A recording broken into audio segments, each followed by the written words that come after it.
Hi అండి, నమస్తే, welcome back. And ఈరోజు 6వ రోజు అమ్మవారి కోసం నేను అల్లం గారెలు అనేది చేశానన్నమాట.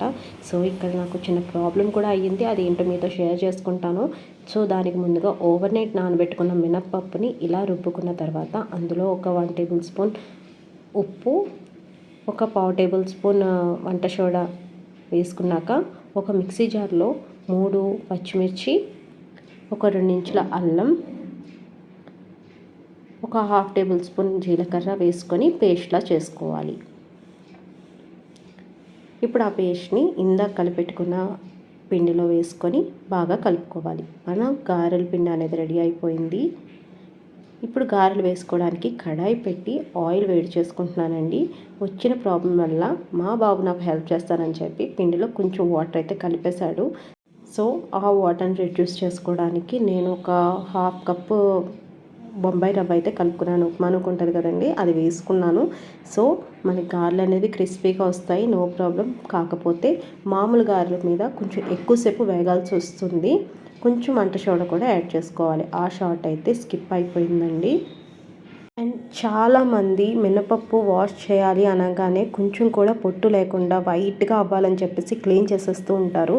సో ఎప్పుడు కూడా అలా చేయకండి. హై ఫైబర్ ఉన్న మినప్పప్పు పొట్టు ఉంటుంది కదండి, పొట్టులోనే మన స్కిన్కి సంబంధించింది కానీ హై ఫైబర్ కూడా, సో డైజెషన్కి కూడా చాలా బాగుంటుంది. కాబట్టి పొట్టును ఎప్పుడు కూడా ఫుల్గా క్లీన్ చేయకుండా కొంచెం పొట్టు అనేది ఉంచేసుకోవాలి. సో నేను ఎప్పుడు గారెలు వేసినా దోశలు వేసినా కూడా నేను కొంచెం పొట్టు అనేది ఉంచేస్తాను. సో అలా వేసుకున్న పిండిని ఇలాగా లైట్ గోల్డెన్ కలర్ వచ్చిన తర్వాత తీసేయండి. ఎక్కువ కలర్ అయితే అది డార్క్ అయిపోతాయి. సో ఇలా వేపుకున్న గారెల్ని ఇలా నిలబెట్టుకోండి. పైన వేసేసుకుంటే నూనె అనేది కింద గారెలకి పట్టేస్తుంది. సో ఇలా వేసిన తర్వాత మన గారెలు అయితే రెడీ అయిపోయాయండి. అమ్మవారి దయ వల్ల గారెలు చాలా బాగా వచ్చాయి. సో దీనికి నేను పల్లీ చట్నీ కూడా నేను చేస్తానన్నమాట ఇంట్లో వాళ్ళ కోసం. దానికోసం ఒక 2 టేబుల్ స్పూన్ ఆయిల్ తీసుకొని ఒక 1/3 కప్పు వేరుశనగ గుళ్ళు తీసుకొని రోస్ట్ చేస్తున్నానండి. స్విమ్లో పెట్టి మాత్రమే వేరుశనగలు రోస్ట్ చేసుకోవాలి, లేకపోతే పచ్చి పచ్చిగా ఉంటాయి.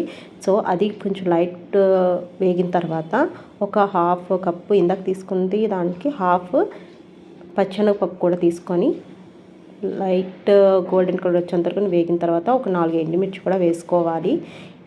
ఎండుమిర్చి వేగిన తర్వాత స్టవ్ ఆఫ్ చేసుకొని అందులోని కరివేపాకు, ఒక 1/2 టేబుల్ స్పూన్ జీలకర్ర, 3 వెల్లుల్లి, చిన్న చింతపండు వేసుకొని వేడి తగ్గిన తర్వాత మిక్సీ జార్లో తీసుకొని గ్రైండ్ చేసుకోవడమే.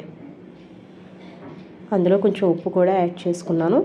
అండ్ పచ్చడి అయితే రెడీ అయిపోయింది కదా. ఇప్పుడు దానికి పోపు కూడా పెడుతున్నాను. 1 టేబుల్ స్పూన్ ఆయిల్ తీసుకొని ఆయిల్ వేడైన తర్వాత కొంచెం ఆవాలు, జీలకర్ర అవి చిట్టపట్లాడిన తర్వాత చాయ్ మినపప్పు, కొంచెం కరివేపాకు, ఒక ఎండుమిర్చి వేసుకొని ఆ పోపుని పచ్చడిలో కలిపేసుకున్నాను.